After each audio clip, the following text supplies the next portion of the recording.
Assalamualaikum warahmatullahi wabarakatuh. Alhamdulillahirabbil alamin. Wassalatu wassalamu ala asyrafil mursalin wa ala alihi wa sahbihi ajma'in. Amma ba'd. Saudaraku sebangsa dan setanah air, saya kirakan sesungguhnya skandal politik terbesar dalam sejarah bangsa kita sejak kita merdeka di tahun 1945 itu adalah skandal politik Fufu Fafa. Ya. Jadi sekarang pemilik akun Fufu Fafa sudah 100% jelas, yakni Gibran anak sulung Mas Mulyono. Titik. Ternyata sudah sejak 2011-an Gibran dan adiknya Kaisang lewat leluconnya, omon-omonnya, sindirannya, penghinaannya, dan kejumawaannya, juga ekspresi nafsu hewaniah dan syaitoniahnya, mereka sudah kelewatan sangat jauh. Nah, entah berguru pada siapa atau mencontoh siapa, hati atau kalbu keduanya kok ternyata sangat keruh, kotor, jorok, membuat manusia normal itu merasa jijik.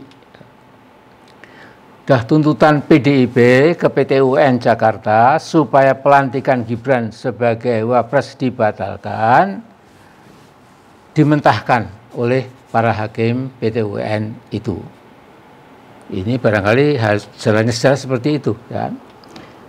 Nah, sekarang kita belajar dari Amerika, negara demokrasi kawakan yang sering dijadikan kiblat politik banyak negara. Di sana pernah terjadi skandal politik terbesar sepanjang sejarah Amerika, yaitu yang dinamakan Watergate Scandal. Ya. Skandal Watergate. Intinya Richard Nixon yang sudah kehilangan kendali moral melakukan phone bugging atau penyadapan telepon untuk merekam pembicaraan tokoh-tokoh Partai Demokrat yang jadi saingannya, yang waktu itu Partai Demokrat menjagokan George McGovern. Ya. Nah, kemudian itu skandal menjadi namanya Watergate Scandal karena memang kantor pemenangan Partai Demokrat itu beralamat di Watergate, masih ada di bilangan Washington District of Columbia. Ya.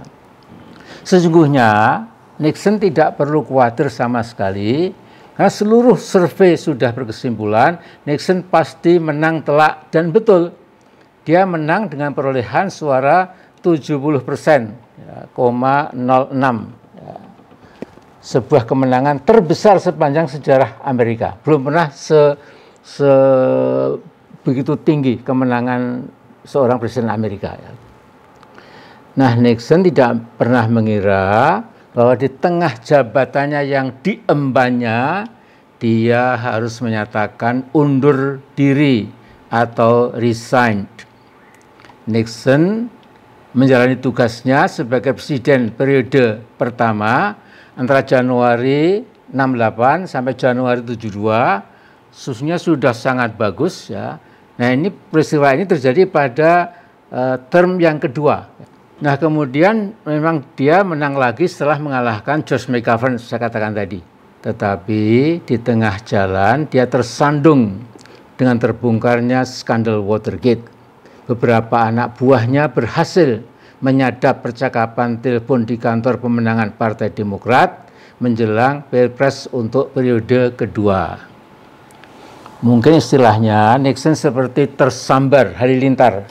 Nah, Kongres kemudian bertekad akan mengimpeach Nixon, akan melengsarkan Nixon dengan paksa, ya, secara hukum. Tetapi Nixon kemudian mengundurkan diri. Ya.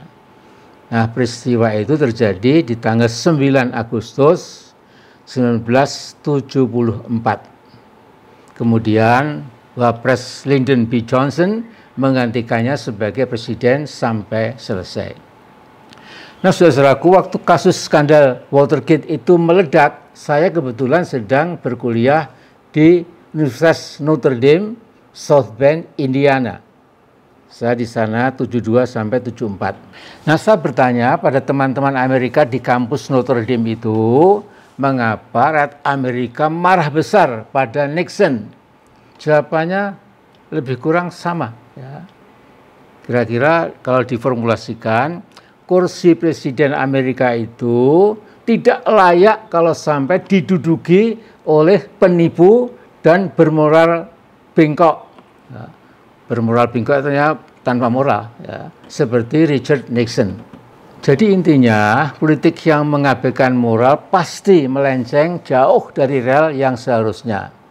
Saya kira ini yang sedang terjadi sekarang di negara kita, terutama 2 tahun sebelum Jokowi lengser, tinggal beberapa hari lagi ini meledak, ya tadi skandal kasus Fufu Fafa.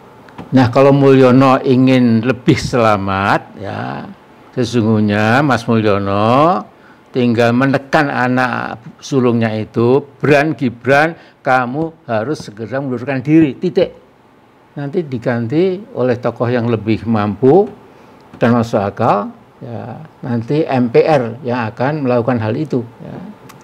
Jadi ini kalau misalnya Gibran yang memang nggak ada gunanya itu segera undur diri, insya Allah atmosfer politik kita itu pelan-pelan akan pulih dan bisa membantu Pak Prabowo memulai bekerja keras untuk mengatasi gunungan masalah ekonomi, politik, sosial, dan lain-lain yang ditinggalkan oleh Mulyono dan puluhan masalah besar lainnya.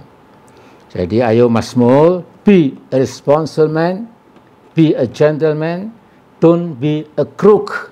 Assalamualaikum warahmatullahi wabarakatuh.